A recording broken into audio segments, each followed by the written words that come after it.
Okay, welcome to The Explainer. Today we're tackling a seriously massive, overarching theme. Whether you're super familiar with ancient texts or you just love a really grand narrative, we are exploring a fascinating framework for looking at the biblical meta-narrative. We aren't just looking at, disconnected historical accounts or random poems here. Based on the source material we're examining today, the entire biblical narrative is fundamentally a story of order overcoming chaos. It's this epic structural battle between divine structure and just complete disarray. Okay, let's dive into this foundational thesis. 1 Corinthians 14:33 states, "God is not a God of disorder but of peace."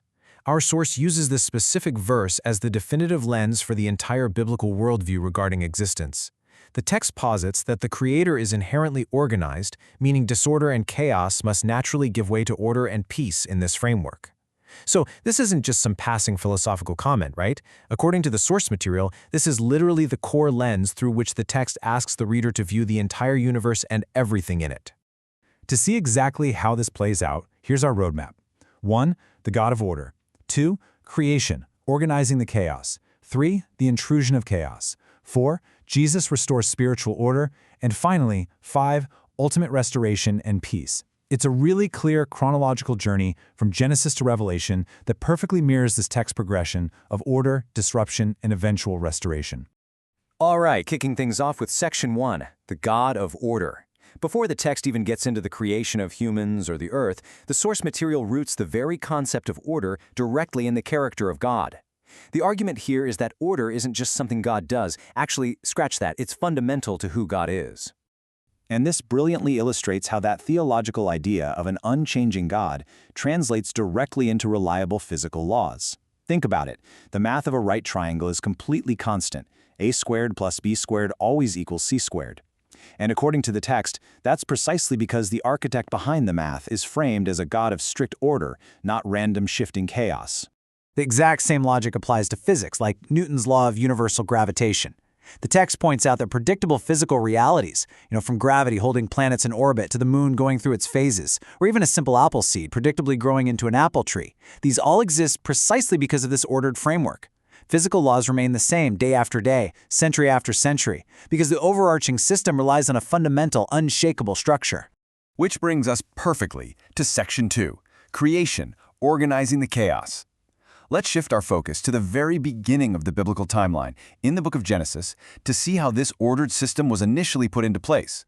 So, the biblical text asserts that the earth actually started out in a highly chaotic state. The literal words used in Genesis to describe the early earth are formless and empty. It was basically a blank, disarrayed canvas. So the very first action we see in the narrative isn't just spontaneous, random creation. Rather, it's a systematic, highly methodical process of bringing form to the formless. Let's move to and see how this builds across the specific steps of creation. God brought order to the chaos through a series of really highly specific, notable divisions. Step 1, dividing the light from the darkness. Step 2, dividing the water below from the firmament above. And step 3, dividing the sea from the dry land. Just look at the structure here. It's categorizing, it's boundary setting. It's essentially the ultimate organizational project, turning a completely chaotic mass into a structured, functioning environment. And this ordered creation extended right down into biology and humanity. Plants and animals were designed to multiply predictably, according to their kinds, and mankind was created with distinct order. But perhaps the most interesting part, notice that last point there. Humanity's original purpose, according to the text, was actually to be a steward of this structure. Their job was to actively maintain this created order within the garden environment. But, well, every good story has to have a conflict, right? Section 3, the intrusion of chaos. This is the big inciting incident of the entire biblical narrative. That perfect, predictable order we just explored, it simply doesn't last. The source text outlines some severely heavy consequences for this intrusion when Adam and Eve sin in the garden. Contrasting the original design with this new reality, we see a massive wave of chaos introduced. Surety was replaced by confusion. Truth gave way to deception. Openness turned into hiding. Those easy agricultural crops? Replaced by weeds. And ease was suddenly replaced by pain. It represents a total, absolute structural collapse of the original design. The ultimate result of this intrusion of chaos was just devastating within the narrative. It basically meant losing that structured haven of the garden entirely. Furthermore, the relationship between humanity and God became chaotic and fractured, and the text argues that the very nature of human identity was fundamentally damaged. Chaos had officially taken root. And that profound state of disarray sets the stage for Section 4. Jesus restores spiritual order. Moving the timeline forward into the New Testament now, we are introduced to the central biblical solution to all this chaos of sin. So the crucial point is perfectly encapsulated in John 10:10. On one hand, we have the thief, representing sin and chaos, whose only goal is to steal, kill, and destroy. On the other hand, Jesus is presented as the ultimate antidote. The text states he came to give life to the full, bringing spiritual order, peace, and total reconstruction to those who accept him.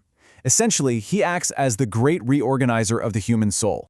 Because of this internal reconstruction, the text notes that followers of Christ subsequently desire order in their own outward lives.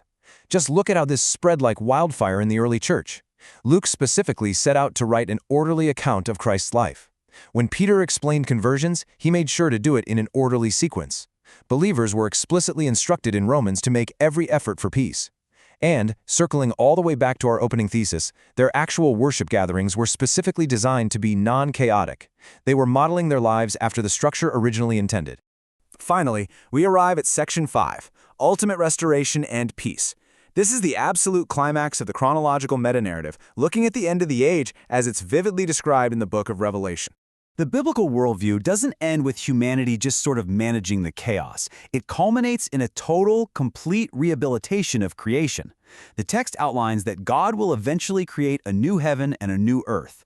The goal isn't just putting a band-aid on the old broken system, it's to remove chaos entirely to form a permanent, flawless environment. Now, what's really interesting about this slide is the specific phrasing used here in Revelation 21:4. Notice that phrase. For the old order of things has passed away. The literal old order, that chaotic paradigm of pain, crying, and death that was introduced way back in the garden, is entirely, permanently replaced. The text promises that God will wipe every tear away, firmly establishing an everlasting, peaceful order. Ultimately, the text concludes with a definitive victor. Order wins. It completely wins over chaos.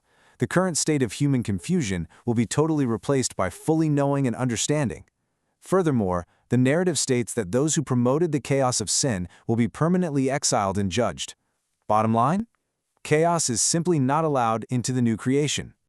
We've covered a massive timeline today, tracking this deep structural theme from the opening lines of Genesis all the way to the closing visions of Revelation. But, this abstract theological timeline actually demands a practical response. The source material urges its readers to model the order of God and actively deny chaos in their daily lives. So I want to leave you with this question to really think about. How do you model order and pursue peace in an undeniably chaotic world? Are your daily habits, your relationships, your work contributing to the chaos? Or are you bringing a restorative, peaceful order to the spaces you occupy? It's a profound challenge for sure. Thank you so much for joining me for this explainer, and hey, keep pursuing that peace.